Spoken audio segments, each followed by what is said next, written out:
हाँ जी, नमस्कार आप सभी का स्वागत है अपने इस YouTube चैनल एड्यूरोही पर। मैं आपका अपना विजय भारत आप सभी का स्वागत करता हूं।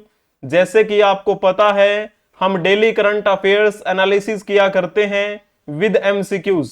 इसी के साथ में हम एक सीरीज चलाया करते हैं आज का इतिहास, इंग्लिश में कहें तो टुडे इन हिस्ट्री, यानी कि आज के दिन इतिहास में क्या घटित हुआ था, उनमें से कुछ महत्वपूर्ण घटनाएं भी हम कवर करते हैं और उनसे संबंधित मल्टीपल चॉइस क्वेश्चन भी आपसे पूछते हैं। हमारी ये जो कक्षा है वो सुबह 6 बजे प्रीमियर लगाई जाती है अपने इस YouTube चैनल एड्यूरोही ऑफिशियल पर। आपको इस कक्षा की PDF टेलीग्राम चैनल पे मिल जाएगी। आपको सर्च करना है एड्यूरोही 24। डेली आपको PDF मिलती है और एक मल्टीपल चॉइस क्वेश्चन भी आपको मिलता है।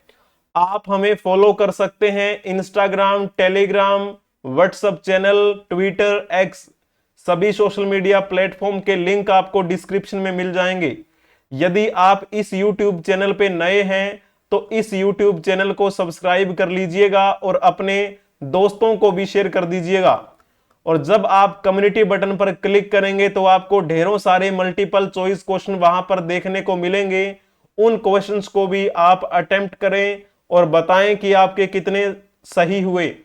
किसी भी परीक्षा की तैयारी से संबंधित जानकारी के लिए व्हाट्सएप के माध्यम से भी आप संपर्क कर सकते हैं 8307730527।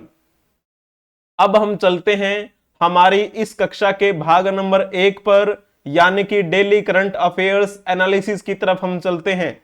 फिर आपसे एक न्यूज कवर करने के बाद आपसे मल्टीपल चॉइस क्वेश्चन भी पूछेंगे।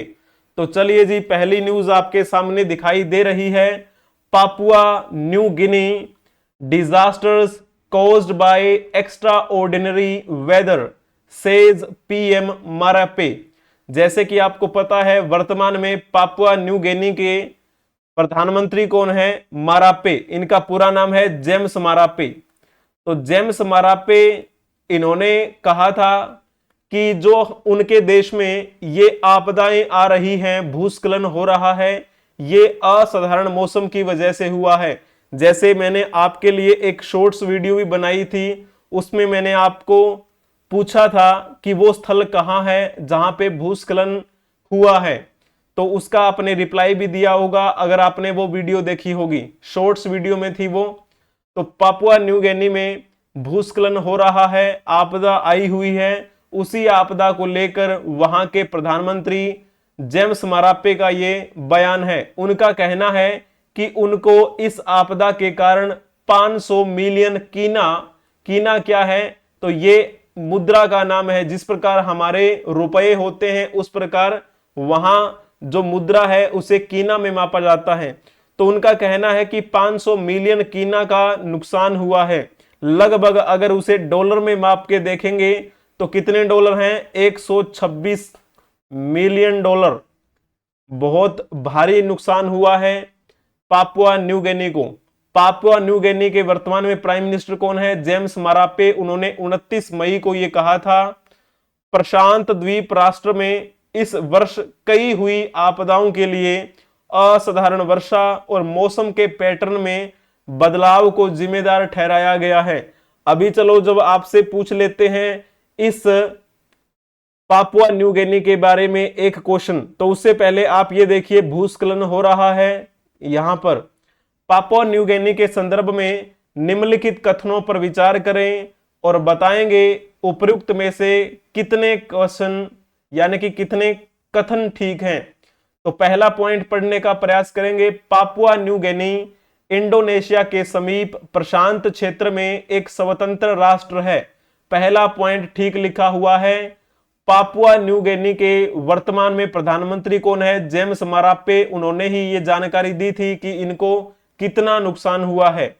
पापुआ न्यू गिनी 16 सितंबर 1975 को स्वतंत्र हुआ था। Papua New Guinea became independent on 16 सितंबर 1975। सभी ऑप्शन ठीक हैं। जिन्होंने लिखा होगा ना उपयुक्त सभी, उनका बिल्कुल ठीक रहेगा। ऑल ऑफ द अबो आपको टिक करना है। इस पापुआ न्यू गिनी के बारे में अगर आपसे यह पूछा जाए कि इसकी राजधानी क्या है, तो फिर आप बताएंगे कमेंट में राजधानी क्या है। यहां पर ये देख लीजिए, ये है पापुआ न्यू गिनी, रेड डॉटेड में बना हुआ है ना, पापुआ न्यू गिनी। ये इस देश का यहां पे आपको मैप सा दिखाई दे रहा है, ये है ना, मोटा मोटा अगर हम देखेंगे तो देख लीजिए ऐसा दिखता है ये पापुआ न्यू गिनी। और भी यहां पर डॉटेड आपको द्वीप से मिलेंगे छोटे छोटे, ये देखो इधर भी है, यहां पर भी छोटे छोटे द्वीप हैं, ये इधर भी देखिए, इधर भी। तो ये जो है ना, ये है पापुआ न्यू गिनी। यहां पर इसके अगर आप पश्चिम दिशा में जाएंगे तो आपको इंडोनेशिया देश मिलेगा, उसके भी पश्चिम में जाएंगे तो सिंगापुर है, यहां पर मलेशिया है, कंबोडिया ये रहा ऊपर की तरफ उत्तर में। तो ये है पापुआ न्यू गिनी। पापुआ न्यू गिनी की राजधानी कौन सी है आपको ये बताना है, जल्दी से बताने का प्रयास करेंगे। पापुआ न्यू गिनी की राजधानी बड़ी सिंपल है, जिन्होंने लिखा होगा ना डी ऑप्शन उनका बिल्कुल ठीक रहेगा। पोर्ट्स मोर्सेबी जो है ना, वो वहां की क्या है, राजधानी है।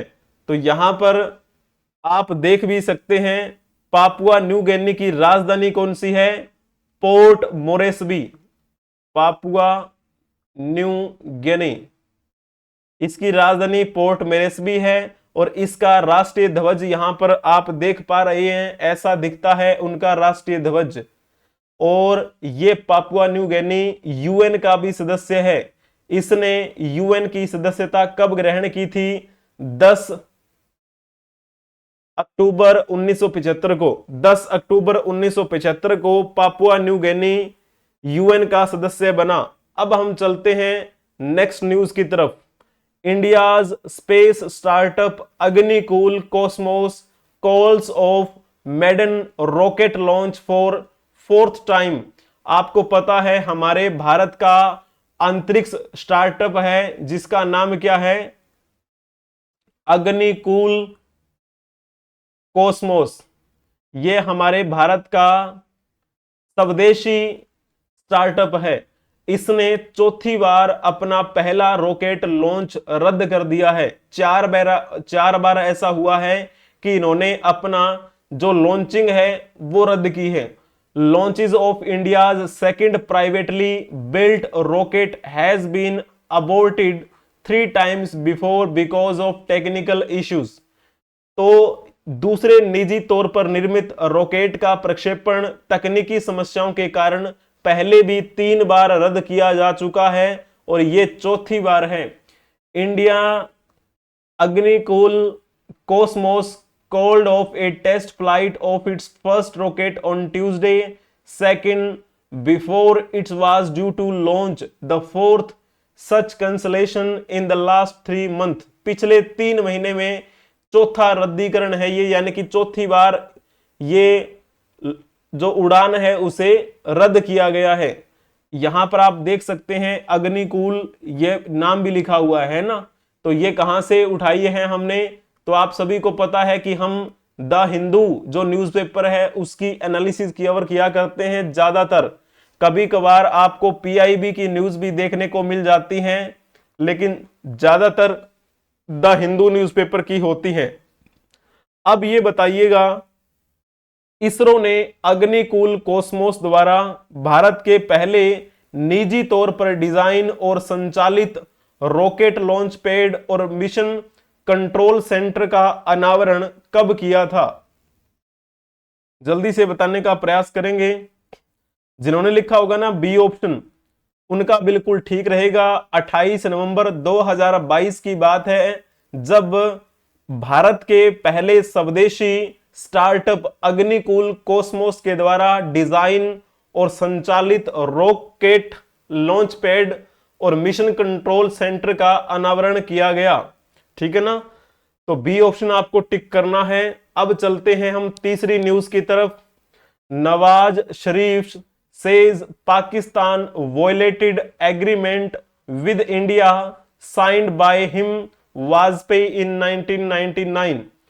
तो भारत के पूर्व प्रधानमंत्री नवाज शरीफ ने कहा कि पाकिस्तान ने भारत के साथ और वाजपेयी द्वारा किए गए 1999 में समझौते का उल्लंघन किया है। पाकिस्तान ने अभी ये स्वीकार किया है। नवाज शरीफ जो पाकिस्तान के पूर्व प्रधानमंत्री रह चुके हैं, उनका कहना है कि 1999 में एक समझौता हुआ था जिसे लाहौर समझौता कहा जाता है, और वो हमारे भारत के तत्कालीन प्रधानमंत्री अटल बिहारी वाजपेयी और नवाज शरीफ के बीच में हुआ था। हालांकि पाकिस्तान ने इसका उल्लंघन किया और उसके कुछ दिनों के बाद जम्मू एंड कश्मीर में कारगिल डिस्ट्रिक्ट में एक युद्ध हुआ जिसे कारगिल वार के नाम से जाना जाता है। और पाकिस्तान के पूर्व प्रधानमंत्री नवाज शरीफ ने अपनी ये गलती स्वीकार की है। उनका ये कहना है कि उस समय जो सेना के प्रमुख थे उनका नाम था जनरल परवेज मुशर्रफ।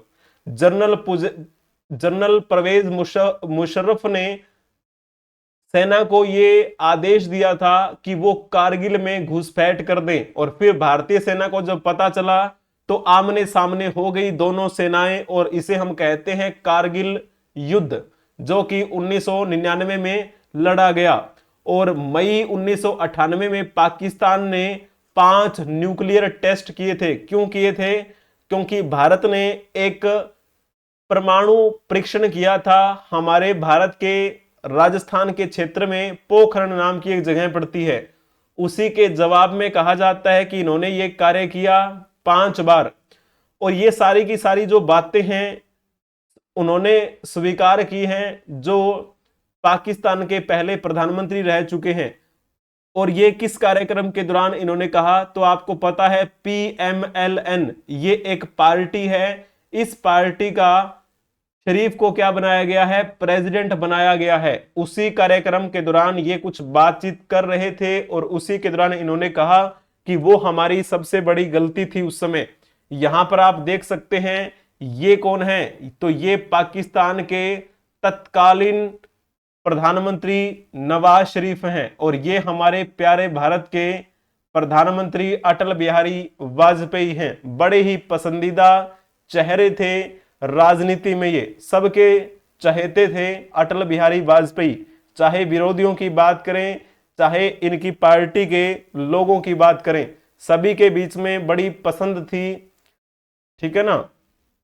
अब चलो ये बताओ कि लाहौर समझौते पर तत्कालीन पाकिस्तानी प्रधानमंत्री नवाज शरीफ और भारतीय प्रधानमंत्री अटल बिहारी वाजपेयी ने कब हस्ताक्षर किए थे? आपको ये बताना है, जल्दी से बताएंगे। जिन्होंने लिखा होगा ना बी ऑप्शन, उनका बिल्कुल ठीक रहेगा। 21 फरवरी 1999 को भारत और पाकिस्तान के बीच में एक समझौता हुआ जिसे हम कहते हैं लाहौर समझौता, और इसी लाहौर समझौते को माना नहीं था, यानी कि एक तरीके से उल्लंघन कर दिया था पाकिस्तान ने। इसी वजह से तो आपको पता है ये फरवरी में हुआ था। मार्च और अप्रैल 2 महीने ही तो बीते थे। तीसरे महीने में पाकिस्तान के सैनिकों ने परवेज मुशर्रफ के नेतृत्व में क्या कर दिया? यहां पर घुसपैठ कर दी और कारगिल युद्ध की शुरुआत हो गई। कारगिल एक डिस्ट्रिक्ट का नाम है ना ये, तो कारगिल युद्ध की शुरुआत 3 मई 1999 को हुई, और फिर ये युद्ध समाप्त कब हुआ था? 26 जुलाई 1999 को ये युद्ध समाप्त हो गया। और इस प्रकार आपको बातें ध्यान में रखनी है। कारगिल की लड़ाई हमने जीत ली थी, यानी कि हमारे प्यारे भारत ने पाकिस्तान को हरा दिया था उस लड़ाई में। इसी वजह से 26 जुलाई को हम क्या बनाते हैं? कारगिल विजय दिवस के रूप में मनाते हैं।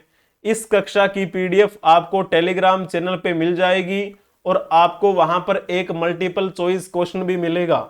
सभी कक्षाओं की PDF वहां पर अवेलेबल है, एक बार आप चेक कर लीजिएगा। ये आपका वीडियो का पहला भाग था। अगर ये वीडियो का पहला भाग आपको पसंद आया है तो इस वीडियो को लाइक कर दीजिए, अपने दोस्तों को भी शेयर कर दीजिए, और इस चैनल को सब्सक्राइब भी कर लेना अगर आप नए हैं तो।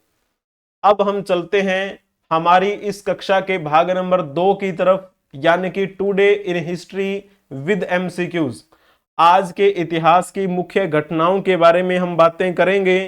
तो चलिए जी, आज क्या है? 30 मई के दिन ऐसा क्या खास दिन है? तो 30 मई को हिंदी पत्रकारिता दिवस मनाया जाता है। 30 मई को हिंदी पत्रकारिता दिवस क्यों मनाया जाता है? क्योंकि इसी दिन हमारे भारत में प्रथम हिंदी समाचार पत्र का प्रकाशन किया गया। प्रथम हिंदी समाचार पत्र का प्रकाशन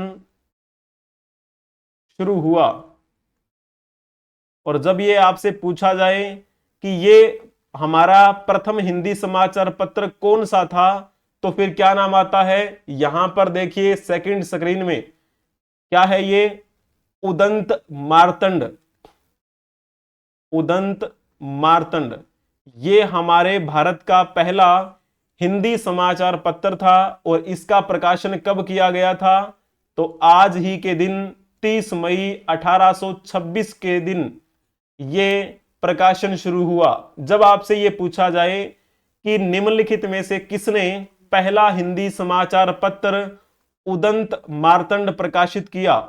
who published the first Hindu newspaper Udant Martand? तो फिर किसका नाम लिखेंगे आप? जल्दी से बताने का प्रयास करेंगे। तो जैसे जिन्होंने लिखा होगा ना, पंडित युगल किशोर शुक्ल, उनका बिल्कुल ठीक रहेगा। बहुत ही बढ़िया। हालांकि जैसे हम पत्रकारिता की बात करते हैं तो राजा राम मोहन राय को क्या कहा जाता है? भारतीय पत्रकारिता के अग्रदूत कहे जाते हैं राजा राम मोहन राय। राम मोहन राय को राजा की उपाधि किसने दी थी? अकबर सेकंड ने, जो कि मुगलों के एक शासक थे। और जैसे हम बात करते हैं जेम्स ऑगस्टस हिक्की के बारे में, जेम्स ऑगस्टस हिक्की ने बंगाल गजट का प्रकाशन शुरू किया। और ये जो बंगाल गजट, नाम से ही पता चल रहा है कि ये एक अंग्रेजी भाषी समाचार पत्र था, अंग्रेजी भाषी। और जब आपसे ये पूछा जाए कि भारत का प्रथम समाचार पत्र कौन सा था, भारत का प्रथम समाचार पत्र कौन सा था, तो नाम लिख देना आप बंगाल गजट का। और किसके नेतृत्व में इसकी शुरुआत हुई थी? जेम्स ऑगस्टस हिक्की के नेतृत्व में। और ये कब की बात है? ये बात है 1780 के आसपास की। ठीक है। और जब हम बात करते हैं उदंत मार्तंड की, इसका प्रकाशन कब शुरू किया गया था? तो ये बात है 1826 की। ठीक है ना। और बाकी ऑप्शन भी देख लीजिएगा आप। यहां पे क्या लिखा है? दादा भाई नौरोजी। दादा भाई नौरोजी को हम grand old man of India के नाम से जानते हैं। और इन्होंने भी क्या है, एक प्रकाशन किया था, रस्त गोफ्तार। ये रस्त गोफ्तार क्या है? इसका प्रकाशन 1851 में हुआ था मुंबई में। ये एक गुजराती पत्रिका थी। तो गुजराती पत्रिका रस्त गोफ्तार का प्रकाशन किसके नेतृत्व में हुआ? दादा भाई नौरोजी का नाम आप लिख देना। ठीक है ना। राजा राम मोहन राय के बारे में तो आप जानते ही हैं, इनको भारतीय पत्रकारिता का अग्रदूत माना जाता है। और इनके नेतृत्व में क्या हुआ था? 1822 के आसपास में मिरात उल अखबार की शुरुआत हुई। और यह मिरात उल अखबार कौन सी भाषा में था? तो ये फारसी में था। और उससे पहले भी इन्होंने एक प्रकाशन किया था 1821 में। और वो आप कमेंट में बताएंगे कि वो प्रकाशन किसका था। बांग्ला भाषा में था, इतना मैंने हिंट दे दिया है, बाकी आप कमेंट में बताएंगे। अभी चलते हैं हम आज के दिन जिनकी जयंती है। तो चलिए जी, यहां पर आप ये फोटो देख पा रहे होंगे, इनकी जयंती है। इनका नाम क्या है? इनका नाम है देबू चौधरी। देबू चौधरी। हालांकि इनकी फोटो से आपको बहुत सारी चीजें पता लग गई होंगी। ये किसके लिए जाने जाते हैं? तो ये शास्त्रीय वादन के लिए जाने जाते हैं, शास्त्रीय वादन। इनका पूरा नाम क्या था? पंडित देवव्रत चौधरी इनका नाम था। ठीक है। इनकी जयंती है आज आज ही के दिन 30 मई 1935 में इनका जन्म हुआ था। जब इनका जन्म हुआ उस समय तो वो क्षेत्र हमारे भारत का हिस्सा था, लेकिन वर्तमान की दृष्टि से वो अब बांग्लादेश में पड़ता है एरिया। इनकी मृत्यु 1 मई के दिन हुई थी 2021 में नई दिल्ली में। ठीक है जी। अभी चलो ये बता दीजिए, मैंने अभी यहां पर क्या लिखा है, ये शास्त्रीय वादन से संबंधित हैं। तो जब आपसे ये पूछा जाए कि ये कौन से घराने के थे, तो आपको बताना है इनका घराना कौन सा था। तो जल्दी से बताने का प्रयास करेंगे, किसकी वजह से इनको प्रसिद्धि मिली। शास्त्रीय वादन तो किया करते थे, क्या वादन किया करते थे, तो ये सितार बजाया करते थे। कह सकते हैं आप कि ये एक सितार वादक थे। कौन से घराने से संबंधित थे ये, तो ये सैनिया घराने से संबंधित थे। पंडित देवव्रत चौधरी के गुरुजी का नाम क्या था, इनके गुरुजी का नाम था मुश्ताक अली खान। और जैसे बात करते हैं, मुश्ताक अली खान भी एक अच्छे शास्त्रीय वादक रहे और इनसे इन्होंने बहुत सारी शिक्षाएं ग्रहण की। इसी वजह से पंडित देवव्रत चौधरी हमारे भारत के एक प्रख्यात सितार वादक बने। ठीक है। और भारत सरकार के द्वारा इनको कौन कौन से पुरस्कार दिए गए, तो इनको हमारा जो चौथे नंबर का नागरिक सम्मान होता है पद्म श्री, वो भी दिया गया। और तीसरे नंबर का सम्मान होता है पद्म भूषण, उससे भी इनको सम्मानित किया गया था। ठीक है। तो चलते हैं, अब हम आज के दिन जिनकी पुण्यतिथि है उनके बारे में जान लेते हैं। इनका नाम क्या है, इनका नाम है MN जोशी। जब आप इतिहास कवर करते हैं तो इनका नाम बखूबी आपने पढ़ा होगा। इनका जन्म 5 जून 1879 को हुआ था। इनकी मृत्यु आज ही के दिन हुई थी 30 मई 1955 को। किसके लिए जाने जाते हैं, तो ये एक क्रांतिकारी विचारक थे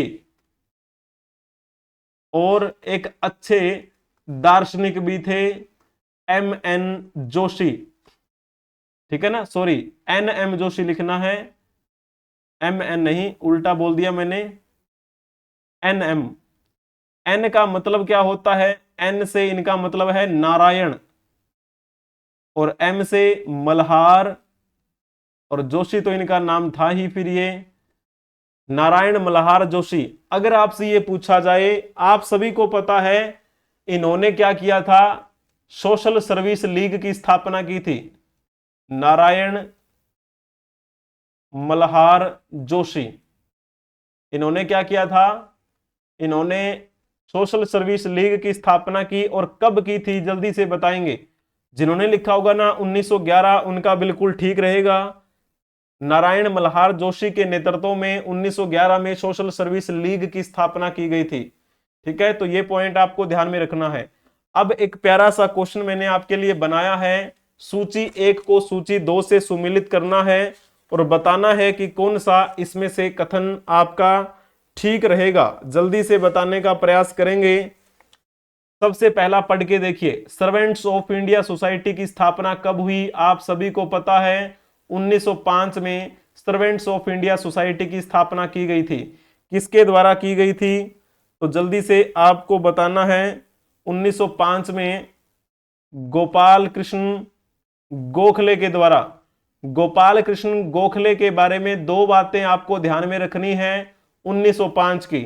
एक तो इन्होंने 1905 में हो रहे भारतीय राष्ट्रीय कांग्रेस के बनारस अधिवेशन की अध्यक्षता की। दूसरा, इन्होंने 1905 में सर्वेंट्स ऑफ इंडिया सोसाइटी की स्थापना की। सोशल सर्विस लीग की बात करें तो आपको पता है, अभी मैंने बताया था, सोशल सर्विस लीग की स्थापना किसने की थी, NM जोशी। इसका मतलब क्या होता है, NM का नारायण मल्हार जोशी इनका नाम था। इन्हीं के द्वारा 1911 में क्या किया गया था, सोशल सर्विस लीग की स्थापना की गई। और जैसे हम बात करते हैं गदर पार्टी, गदर पार्टी के संस्थापक कौन माने जाते हैं, तो आप लिखेंगे लाला हरदयाल का नाम। लाला हरदयाल के नेतृत्व में 1913 में गदर पार्टी की स्थापना की गई। और ये इनके साथ में कौन से थे? तो नाम आता है सोन सिंह भाकना। ठीक है जी। तो जैसे हम बात करते हैं लाला हरदयाल के नेतृत्व में गदर पार्टी की स्थापना कहां की गई थी? तो आपको लिखना है सैन फ्रांसिस्को। और ये सैन फ्रांसिस्को कहां पे है? यूएसए, संयुक्त राज्य अमेरिका में। उसके बाद आप पढ़ के देखिएगा, फोर्थ पॉइंट जो बच गया है, देव समाज। देव समाज की स्थापना कब हुई थी? 1887 में। और देव समाज की स्थापना 1887 में करने वाले कौन थे? तो नाम किसका लिखेंगे आप? तो लिख देना नाम पंडित शिव नारायण अग्निहोत्री। पंडित शिव नारायण अग्निहोत्री के द्वारा 1887 में देव समाज की स्थापना की गई। ना याद रहे तो सिंपल सी बात है, कैसे याद रखेंगे? देव, देव यानी कि भगवान शिव। तो देव समाज की स्थापना किसने की थी? शिव नारायण अग्निहोत्री ने की थी। तो इस प्रकार आपकी ये वीडियो का दूसरा भाग भी संपन्न हुआ। आपको इस कक्षा की पीडीएफ टेलीग्राम चैनल पे मिल जाएगी। डेली आपको एक मल्टीपल चॉइस क्वेश्चन भी मिलता है टेलीग्राम पे। आपको सर्च करना है एडुरोही 24। ठीक है ना। इसके अलावा आप हमें अदर सोशल मीडिया प्लेटफॉर्म पे भी फॉलो कर सकते हैं, जैसे कि Instagram, Twitter, Telegram, WhatsApp channel etcetera. ठीक है। और जैसे बात करते हैं, इन सभी के लिंक आपको डिस्क्रिप्शन में मिल जाएंगे, वहां से डायरेक्ट आप हमें फॉलो कर सकते हैं। किसी भी परीक्षा की तैयारी से संबंधित जानकारी के लिए आप व्हाट्सएप पर संपर्क कर सकते हैं 8307730527। यदि आप इस YouTube चैनल पे नए हैं तो इस चैनल को सब्सक्राइब कर लीजिएगा और अपने दोस्तों को भी शेयर कर देंगे। जब आप YouTube पे क्लिक करेंगे तो आपको कम्युनिटी नाम का एक ऑप्शन दिखेगा। उस कम्युनिटी बटन पर क्लिक करने के बाद आपको ढेरों सारे मल्टीपल चॉइस क्वेश्चन देखने को मिलेंगे। उन क्वेश्चंस को भी आपको अटेम्प्ट करना है। यदि आपको ये पार्ट दोनों पसंद आए हैं, पार्ट 1 करंट अफेयर से संबंधित था, पार्ट 2 ऐतिहासिक घटनाओं से संबंधित था, अगर आपको पसंद आया है तो लाइक कर दीजिए वीडियो को और अपने दोस्तों को भी शेयर कर दीजिए और इस चैनल को सब्सक्राइब कर लेंगे। Thank you for watching. Like, share and subscribe Edurohi 24। हम मिलेंगे नेक्स्ट क्लास में। तब तक के लिए आप हंसते रहेंगे, मुस्कुराते रहेंगे और सभी सोशल मीडिया प्लेटफॉर्म के लिंक से आप जुड़े रहेंगे। ठीक है ना। हम मिलेंगे नेक्स्ट क्लास में। हंसते रहें, मुस्कुराते रहें। जय हिंद, जय भारत, वंदे मातरम।